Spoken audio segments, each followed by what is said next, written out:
गुरु कृपा से जिनवाणी श्रवण करने हेतु उपस्थित सुखविलासी भव्य आत्माओं,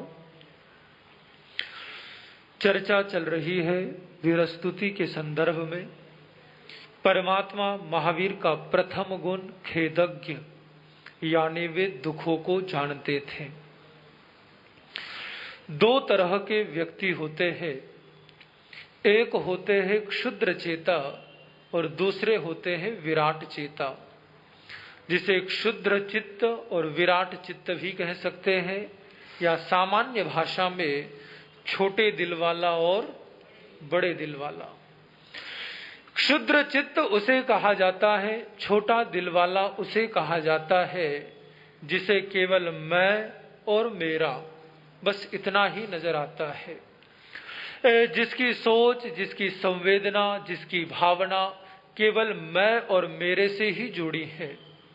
वो केवल इसके संदर्भ में ही सोचता है, उसके सारे प्रयास, सारी कोशिशें केवल इसी में रहती है कि कैसे मैं खुश रहूं और कैसे मेरे लोग खुश रहे, कैसे मेरे जीवन में किसी प्रकार का दुख ना आए और जो मेरे हैं, यानी जो मेरे अपने हैं, जो मेरा परिवार है, जो मेरे माँ बाप है या जो मेरे बीवी बच्चे हैं, बस केवल उन्हीं के इर्द गिर्द जो उसके आसपास का एरिया होता है, उसी में जो उलझा होता है, उन्हीं के साथ जो जुड़ा होता है और उन्हीं के लिए जो सोचता है, जिसकी सोच का एक दायरा होता है, जिसकी सोच की एक सीमा होती है, एक बाउंड्री होती है, जिसके आगे वो जा नहीं सकता, वो कहलाता है क्षुद्र चित्त वाला, यानी छोटे दिल वाला, यानी जिसमें लिमिटेड लोगों को ही स्थान है, लिमिटेड लोगों के लिए ही जगह है।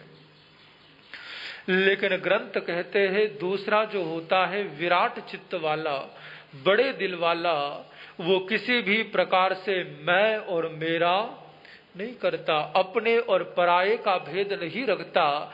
जहां पर, जिस जगह पर, जिस व्यक्ति का वह सहयोग कर सकता हो, उसका सहयोग करने के लिए हमेशा तैयार रहता है, तत्पर रहता है। उनका सहयोग करने के लिए वो हमेशा खड़ा होता है, क्योंकि उसका मानना होता है अयम निज परो वेति गणना लघुचेत साम उदार चरिता नाम तो वसुधैव कुटुंबकम। यानी वो कहता है एक व्यक्ति, दो व्यक्ति, पांच व्यक्ति नहीं, बल्कि सारा संसार ही मेरा परिवार है।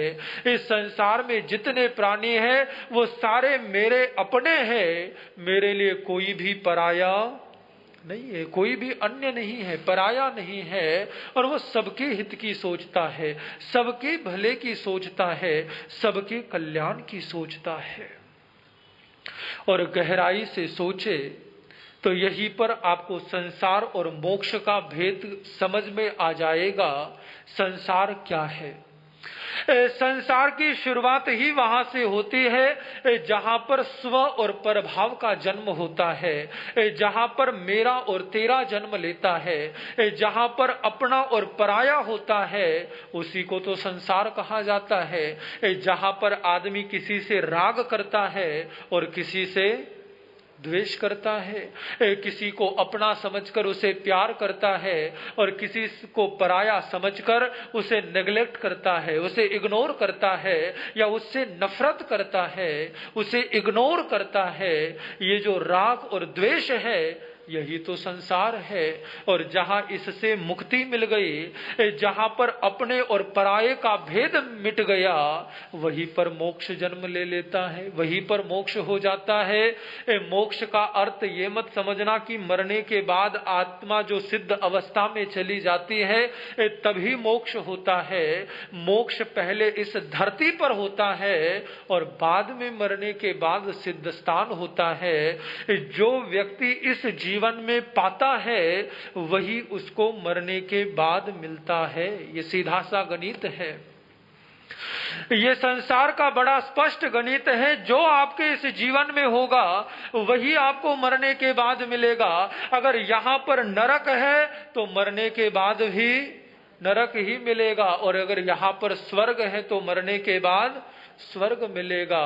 और अगर यहाँ पर जीते जी मोक्ष प्राप्त कर लिया तो मरने के बाद मोक्ष मिलेगा। तीर्थंकर परमात्मा, केवल ज्ञानी महापुरुष, राग द्वेष को जीतने वाले महापुरुष पहले यहाँ पर मुक्त अवस्था को जीते हैं, तब मरने के बाद मुक्ति मिलती है, तब मरने के बाद मोक्ष मिलता है। पहले हमारा जो ये जीवन है, ये जीवन ही तय करता है कि अगला जीवन क्या होने वाला है। और इसलिए शास्त्र प्रेरणा देते हैं कि अपने पराये का भेद मिटा दो और सबके कल्याण की सोचो, सबके मंगल की सोचो। यही करुणा का सूत्र है और यही अहिंसा का सूत्र है। धम्मो मंगल मुकीठम अहिंसा संयमतो देवा वित्तम नमं संते जस धम्मे संयमनो। धर्म के लिए कहा गया धम्मो मंगल मुकीठम, अहिंसा, संयम और तप। तीन चीजों को धर्म का रूप दिया, अहिंसा, संयम और तप। इसमें संयम और तप जो है वो अहिंसा के पूरक है, वो अहिंसा को निभाने के माध्यम है। और अगर एक तरह से देखा जाए तो धर्म का केवल एक ही व्याख्या होती है कि अहिंसा ही धर्म है, क्योंकि संयम और तप तो केवल मात्र स्वयं पर नियंत्रण साधने के लिए है, ताकि आदमी हिंसा में ना जाए, हिंसा में प्रवृत्ति ना करे। और इसीलिए महाभारत में महर्षि वेदव्यास कहते हैं अहिंसा परमो धर्म, यानी अहिंसा से बढ़कर और कोई धर्म नहीं है। वो तो यहाँ तक कहते हैं अहिंसा परमो धर्म, अहिंसा परमम दानम, अहिंसा परमम तपः, अहिंसा परमो यज्ञ। यानी वहां पर कहा गया कि अहिंसा से बढ़कर यज्ञ कोई नहीं है, अहिंसा से बढ़कर तपस्या कोई नहीं है, अहिंसा से बढ़कर जाप कोई नहीं है और अहिंसा से बढ़कर धर्म कोई नहीं है। सब कुछ जिसमें समा जाता है वो अहिंसा है, उसे अहिंसा कहा गया। और अहिंसा का कारण यह है कि कोई भी आदमी मरना नहीं चाहता, सभी जीना चाहते हैं। और जैसे हम चाहते हैं वैसे ही हर प्राणी चाहता है। और जब हमारे इस भाव का विस्तार हो जाता है कि हर जीव मेरी ही तरह है या वो जीव कोई और नहीं बल्कि मैं ही हूँ, तो आदमी हिंसा की राह पर जा ही नहीं सकता, हिंसा के मार्ग पर उतर ही नहीं सकता, वो किसी और को कष्ट दे ही नहीं सकता। आदमी औरों को तकलीफ तब देता है जब उसे लगता है कि मैं अलग हूं और वो अलग है। लेकिन आत्मवत सर्वभूतेषु, यानी सभी को एक समान मानने लग जाए तो वो व्यक्ति कभी गलत कर ही नहीं सकता, किसी को चोट पहुंचा ही नहीं सकता, किसी को दुख दे ही नहीं सकता। शास्त्र कहते हैं सव्वे पाना पीयूया सुहसाया दुख पड़ी कुला, यानी हर प्राणी को अपने प्राण प्रिय है और कोई भी प्राणी दुख नहीं चाहता, कोई भी प्राणी अपने जीवन में दुख की कामना नहीं करता है। नहीं प्राणात प्रियतर लोके किंचन विद्यते, यानी आदमी को अपने प्राणों से ज्यादा प्रिय इस दुनिया में कुछ भी नहीं है। सबसे ज्यादा प्रिय अगर कुछ होता है तो व्यक्ति को अपने प्राण होते हैं। एक एक्सपेरिमेंट किया गया, जिस एक्सपेरिमेंट के अंदर एक तालाब के अंदर एक बनाया हुआ पौंड सा था, तालाब था, एक तरह से टैंक कह सकते हैं, उसके अंदर पानी को भरा जाता था। तो कहीं से एक बंदरिया और उस बंदरिया का बच्चा, उसे पकड़कर लाया गया और वहां पर टेस्ट किया गया, एक्सपेरिमेंट किया गया कि आदमी वो बंदरिया खुद को बचाती है या अपने बच्चे को बचाती है। तो उन दोनों को उस टैंक के अंदर छोड़ा गया और टैंक में छोड़ने के बाद धीरे धीरे पानी को छोड़ना उसमें आरंभ किया। धीरे धीरे पानी बढ़ने लगा, पैरों को पानी छूने लगा, पैरों से धीरे धीरे अपर बॉडी की तरफ पानी आने लगा। जैसे ही उस बंदरिया ने देखा उसका छोटा सा बच्चा उसके साथ था, तो उसने देखा कि कहीं वो डूब ना जाए, पानी उसे लग ना जाए, तो उस बंदरिया ने उसे अपने ऊपर उठा लिया, अपने कंधे पर बिठा लिया, अपने ऊपर बिठा लिया। धीरे धीरे पानी और बढ़ने लगा तो उसने अपने आप को स्ट्रेट सीधा कर लिया ताकि पानी में डूबे ना। कहते हैं पानी फिर छोड़ा गया, फिर छोड़ा गया, पानी थोड़ा और ऊपर आया, थोड़ा और ऊपर आया। वो बंदरिया किसी न किसी तरह अपने बच्चे को बचाने में लगी थी, अपने बच्चे की सुरक्षा करने में लगी थी। और धीरे धीरे पानी कमर से गर्दन तक, गर्दन से सर तक आने लगा और धीरे धीरे वो बंदरिया पानी में डूबने लगी। वो एक्सपेरिमेंट करने वाला देख रहा था कि आखिर अब ये करेगी क्या, अब आगे ये करती क्या है, कब तक अपने बच्चे को बचाएगी, कब तक अपने बच्चे की रक्षा करेगी। और देखा कि धीरे धीरे पानी सर से ऊपर आ गया और उस बंदरिया के लिए खुद को बचाना मुश्किल हो गया।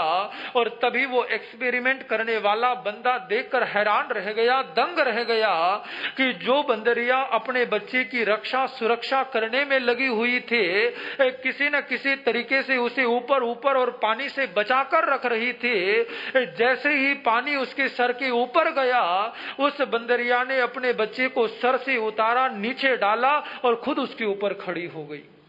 क्यों?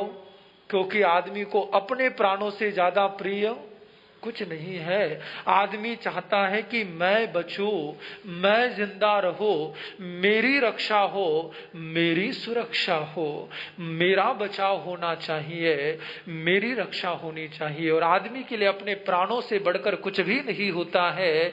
चाहे छोटी से छोटी चींटी हो या बड़े से बड़ा प्राणी, हर कोई अपने प्राणों से प्यार करता है, हर किसी को अपना जीवन प्रिय होता है, हर किसी को अपनी जिंदगी प्रिय होती है और उसकी रक्षा करने के लिए वो कुछ भी कर सकता है, किसी भी हद तक जा सकता है। और इसीलिए शास्त्र कहते हैं जैसे तुम्हें अपने प्राण प्रिय है वैसे सबको अपने प्राण प्रिय है। और इसीलिए परमात्मा महावीर ने कहा दानान सेठम अभयप्पयानम, यानी दानों में सर्वश्रेष्ठ दान अगर कोई है तो किसी के प्राणों का दान करना, किसी के प्राणों की रक्षा करना, किसी के प्राणों की सुरक्षा करना, किसी को जीवन दान देना। और इसलिए जैन धर्म की आधारशिला ही अहिंसा है। जिसे महावीर ने अहिंसा कहा उसी को बुद्ध ने करुणा कहा और ईसा मसीह ने प्रेम कहा।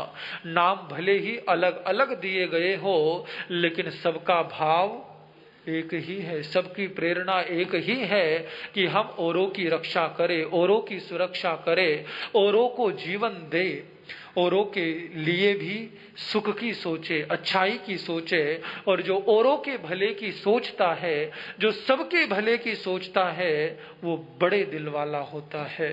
तो मैं विनती करूंगा कि हम छोटे दिल वाले नहीं बल्कि बड़े दिल वाले बने, विराट चेता बने। अस्तु, आइए इस पर फिर चर्चा करेंगे। आते हैं महावीर गाथा की ओर। वीर प्रभु के चरण कमल में, वीर प्रभु के चरण कमल में सादर शीश झुकाए, हम महावीर बन जाए, हम महावीर बन जाए। वीर की गाथा सुन करके हम, वीर की गाथा सुन करके हम वीर अपनाए, हम महावीर बन जाए, हम महावीर बन जाए। थोड़ी सी आवाज बढ़ा देना, जोर पड़ रहा है। परमात्मा महावीर की जीवन गाथा को हम सुन रहे हैं, जिसके अंतर्गत चर्चा चल रही है नैसार के भव के संदर्भ में।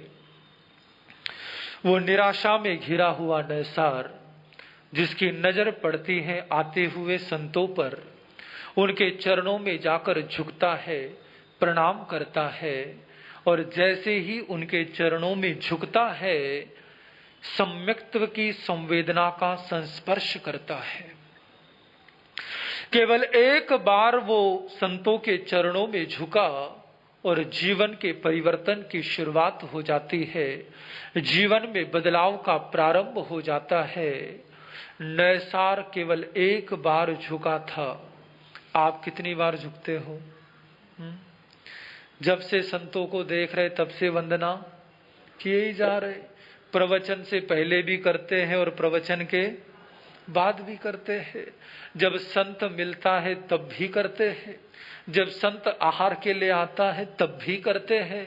लेकिन विचार करने वाली बात यह है, हमारी वंदना से हम वो क्यों नहीं कर पाते हैं जो नैसार कर गया। केवल एक बार संतों के चरणों में झुका और श्रद्धा का स्पर्श हो गया, जीवन में श्रद्धा का अवतरण हो गया, सम्यक्त्व का प्रारंभ हो गया। एक बार ही किया, प्रणाम भी एक बार किया, गोचरी भी एक ही बार बहराई और शास्त्र कहते हैं कि उसे सम्यक्त्व की उपलब्धि हो गई, सम्यक्त्व की प्राप्ति हो गई, सम्यक्त्व को जीवन में धारण कर लिया केवल एक बार के उपक्रम से।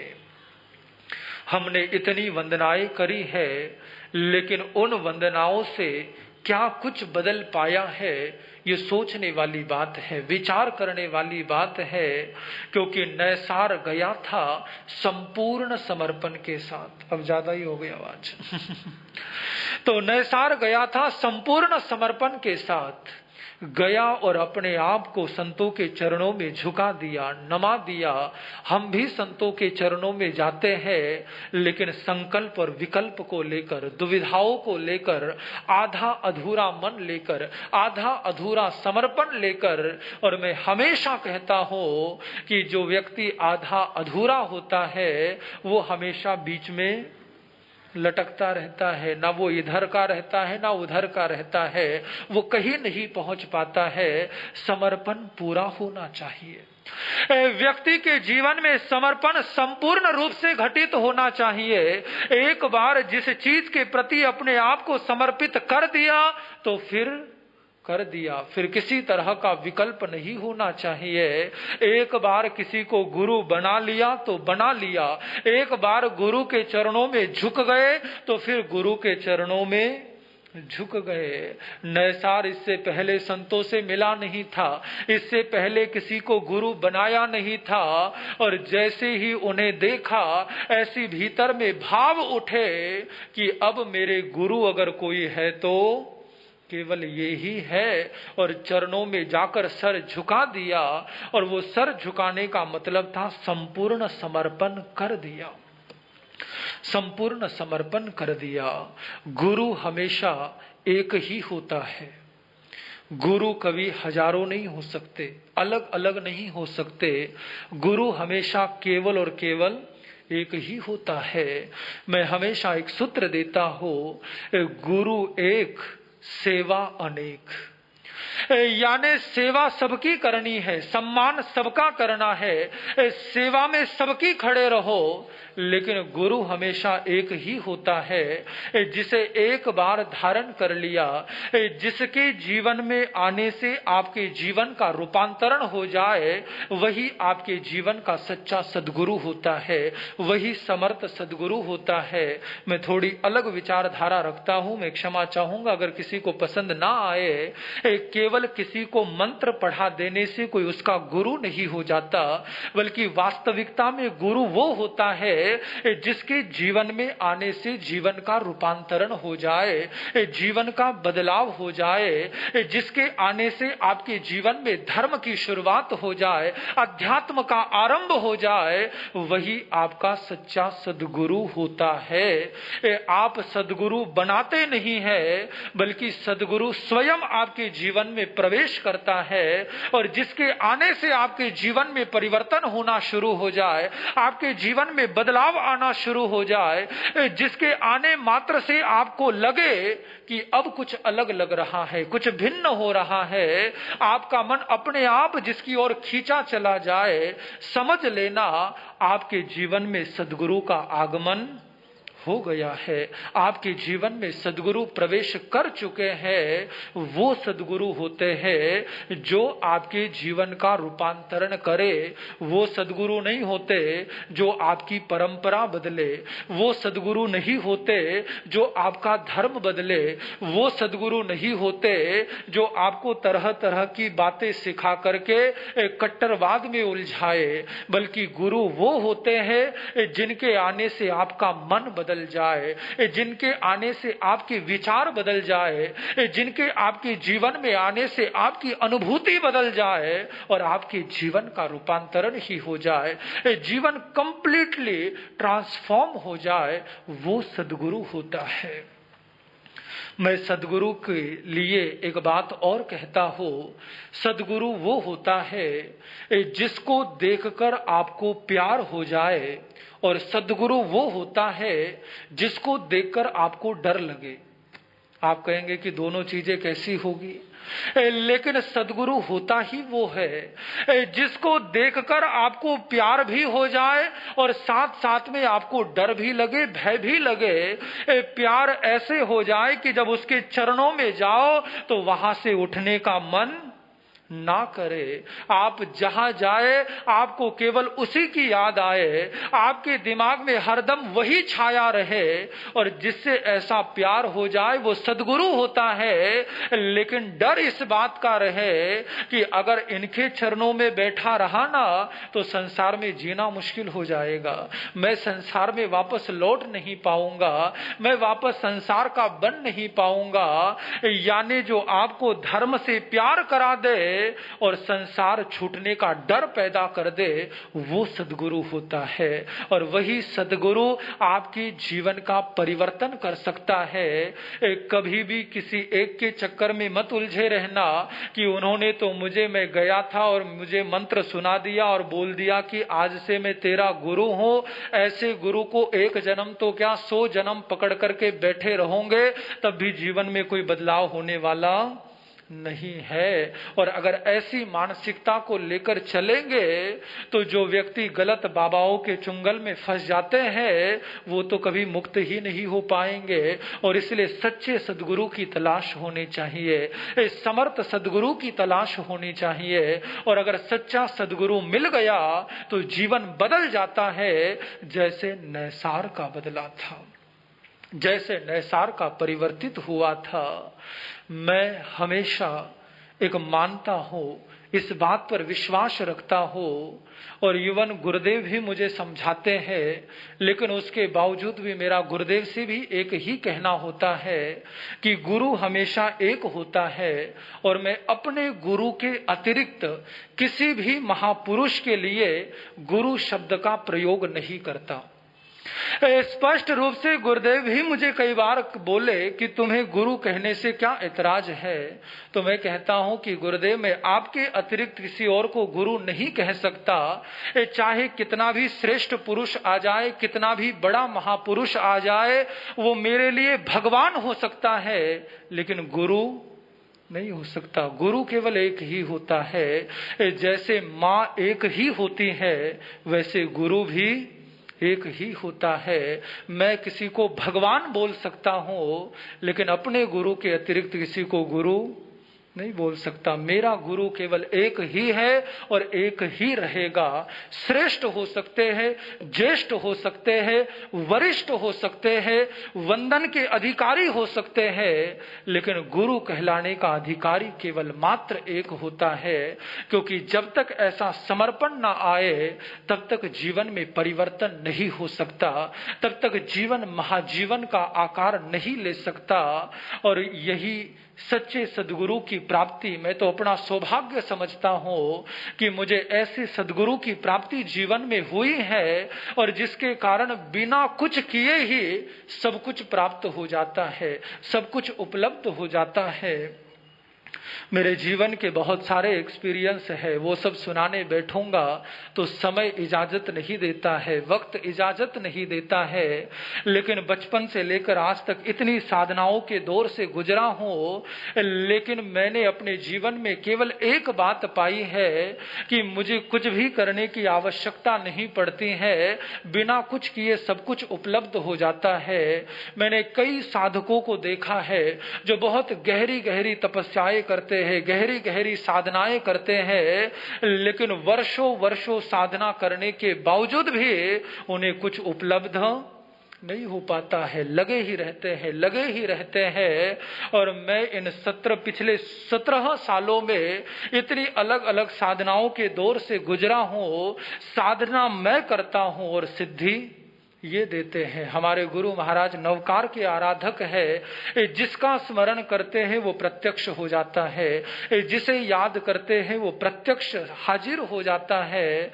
और साधना के दौरान जब मैं साधना करने के लिए जाता हूँ, नवपद के दौरान 9 दिनों की कंप्लीट साधना रहती है, दिवाली में साधना रहती है, या जब कभी अवसर लगता है साधना में प्रवेश करता हूँ, तो मैं सोचता हूँ कि कितना सौभाग्य है कि पहले दिन अभी मुझे साधना के लिए कक्ष में प्रवेश करना है, और जितने दिन की साधना करनी होती है मेरे गुरुदेव पहले ही मुझे सारा ब्यौरा देते हैं।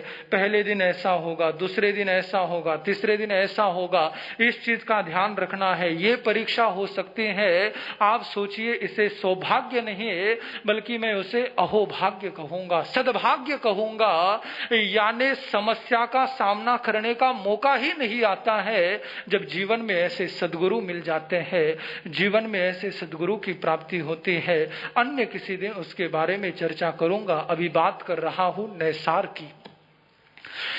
नैसार जो गुरु के चरणों में झुक जाता है, संत बड़े ही प्यार से उसके सर पर अपना हाथ घुमाते हैं, और जैसे ही हाथ घुमाया, जैसे ही नैसार के सर पर हाथ घुमाया, उसकी तो पूरी दुनिया ही घूम गई, उसका तो सारा संसार ही घूम गया, और अचानक विचारों में परिवर्तन आना शुरू हो गया। ये गुरु की कृपा होती है, ये गुरु की ऊर्जा का प्रभाव होता है। एक अलग ही अनुभूति, एक अलग ही भीतर में आह्लाद का जन्म। जैसे ही गुरु ने सर पर हाथ रखा, ऐसे लगा कि मानो न जाने क्या कुछ मिल गया हो, क्या कुछ प्राप्त हो गया हो, क्या कुछ उपलब्ध हो गया हो। और ऐसी सब प्राप्ति हुई, ऐसी उपलब्धि हुई। वो खड़ा हुआ, उनके आगे हाथ जोड़े और कहता है कि प्रभु एक बात समझ में नहीं आई, आप गुरु बनकर नहीं मेरे जीवन में प्रभु बनकर के आए हैं, और मैं आपसे ये जानना चाहता हूं कि हे प्रभु मुझे ये बात समझ में नहीं आ रही है। गुरुदेव मैं इस बात को समझ नहीं पा रहा हूं, मैं छाया में बैठकर भी तप रहा था, और आप धूप में तप कर भी छाया की तरह शीतल है, आखिर कैसे? आखिर आपके भीतर ऐसी शीतलता कैसे है? आपके भीतर ऐसी शीतलता कैसे आई है? मैं तो छाव में, पेड़ की छाव में इतनी देर से बैठा हूं, लेकिन फिर भी तप रहा था, फिर भी पसीने छूट रहे थे, फिर भी मेरा मन उद्विग्न था। आप रास्ता भटके हुए हो, 12 बजे का समय है, चिलचिलाती धूप है, चेहरे से पसीना टपक रहा है, लेकिन कहीं पर भी कोई दुख नहीं है, कोई खिन्नता नहीं है, किसी तरह की कोई परेशानी चेहरे पर झलक नहीं रही है। ऐसी शीतलता, ऐसी शांति, इस तरह के भाव आपके चेहरे पर कैसे है गुरुदेव? मैं जानना चाहता हूं आखिर क्या राज है इसका, कैसे आपके जीवन में ऐसी शीतलता है, ऐसा सुकून है। मैं भी ऐसी शीतलता पाना चाहता हूं, मैं भी अपने जीवन में ऐसी शांति को उपलब्ध करना चाहता हूं, मैं भी आपकी तरह होना चाहता हूं। कृपा करे, समझाने की कृपा करे। क्या संत समाधान करते हैं, क्या मार्ग बताते हैं नैसार को, उसकी चर्चा आने वाले समय में। आज केवल इतना ही। ओम शांति, ओम शांति।